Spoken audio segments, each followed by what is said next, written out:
കർത്താവിൻ്റെ പരിശുദ്ധമായ നാമം വാഴ്ത്തപ്പെടുമാറാകട്ടെ. അനുഗ്രഹിക്കപ്പെട്ട ഈ നല്ല പ്രഭാതത്തിനാണ് കർത്താവിനെ സ്തോത്രം ചെയ്തു. ഈ പ്രഭാത സന്ദേശം കേൾക്കുന്ന എല്ലാ പ്രിയപ്പെട്ടവർക്ക് വീണ്ടും നല്ലവനായി യേശുവിൻ്റെ നാമത്തിൽ എൻ്റെ പ്രഭാത വന്ദനങ്ങളെ നിമിഷം അർപ്പിക്കട്ടെ. പ്രാർത്ഥനയോടെ ദൈവാശ്രയത്തോടുകൂടി ഈ സന്ദേശത്തിലേക്ക് നിങ്ങളുടെ ശ്രദ്ധയെ തിരിക്കുകയാണ്. യെശയ്യാപ്രവാചകന്റെ പുസ്തകം 48-ാം അധ്യായം അതിൻ്റെ 10-ാമത് വാക്യം. ഇതാ ഞാൻ നിന്നെ ഊതിക്കഴിച്ചിരിക്കുന്നു, വെള്ളിയെപ്പോലെ അല്ല താരം. ഞാൻ നിന്നെ കഷ്ടതയുടെ ചൂളയിലാകുന്നു ശോധന കഴിച്ചത്. ഈ വാക്യങ്ങൾക്കാണ് ദൈവത്തിന് സ്തോത്രം ചെയ്യുന്നത്. വളരെ അനുഗ്രഹീതമായ ഒരു ചിന്തയാണ് ഇന്ന് പ്രഭാതത്തിൽ നിങ്ങളുമായി കർത്താവിന് ശരണപ്പെട്ട് പങ്കുവയ്ക്കുന്നത്. ഇവിടെ നിങ്ങൾ ശ്രദ്ധിച്ച് ഇസ്രായേൽ ജനത്തോടുള്ള ബന്ധത്തിൽ യെശയ്യാവെന്ന പ്രവാചകൻ വിളിച്ചു പറയുന്ന അനുഗ്രഹീതമായ ഒരു പ്രവചനമാണ്. ഇതാ ഞാൻ നിന്നെ ഊതിക്കഴിച്ചിരിക്കുന്നു, വെള്ളിയെപ്പോലെ അല്ലതാനും. ഞാൻ നിന്നെ കഷ്ടതയുടെ ചൂളയിലാകുന്നു ശോധന കഴിച്ചത്. അത് എന്താണ് നമ്മുടെ ജീവിതത്തിലുള്ള ശോധന? ശോധന പലതരത്തിലല്ലേ. ഈ പരീക്ഷ എന്ന വാക്കിനകത്ത് രണ്ട് വാക്കുകൾ ഇംഗ്ലീഷിൽ പറയാറുണ്ട്. ഒന്ന് എക്സാമിൻ എന്നും പറയാറുണ്ട്, എക്സാം എന്നും പറയാറുണ്ട്. എക്സാമിൻ മീൻസ് പരിശോധിക്കുക, ശോധന ചെയ്യുക എന്നുള്ളതാണ്. എക്സാം എന്ന് പറഞ്ഞാൽ പരീക്ഷ തന്നെയാണ്. ഇപ്പോൾ പരീക്ഷണങ്ങൾ രണ്ട് തരത്തിലുണ്ട്. ഒന്ന് നമ്മളുടെ ഒറിജിനാലിറ്റി തെളിയിക്കാൻ വേണ്ടി സ്തോത്രം ചില നമ്മൾ എന്ത് ചെയ്യാറുണ്ട്, പരിശോധിക്കാം.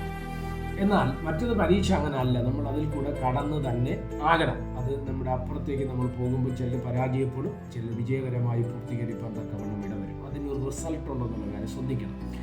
എന്നാൽ ക്രിസ്തീയ ജീവിതത്തിൽ പലപ്പോഴും പരീക്ഷകൾ നടക്കുന്നതിനേക്കാൾ ഉപരിയായി പരിശോധനകളാണ് സ്തോത്രം.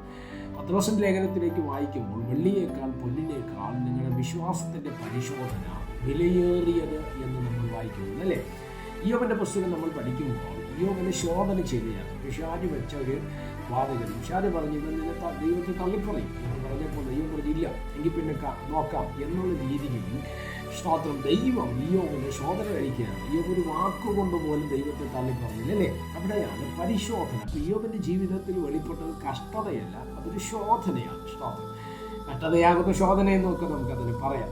അപ്പോൾ പരിശോധിക്കുകയായിരുന്നു ദൈവം ചെയ്തത്. അപ്പോൾ നമ്മൾ പലപ്പോഴും വിശ്വാസ ജീവിതത്തിൽ നമ്മൾ നിൽക്കുന്ന സമയത്ത് ചില തരത്തിലുള്ള ക്ലേശങ്ങൾ, പരീക്ഷണ ഘട്ടങ്ങൾ ഒക്കെ നമ്മുടെ ജീവിതത്തിൽ കടന്നു വരുമ്പോൾ ദൈവം നമ്മൾ ചെക്കൗട്ട് ചെയ്യുന്നില്ല. പലപ്പോഴും നമ്മൾ വെറുതെടുക്കാറുണ്ട്, അല്ലേ? പലപ്പോഴും ദൈവത്തെ തള്ളിപ്പറയുന്ന പലരുണ്ട്.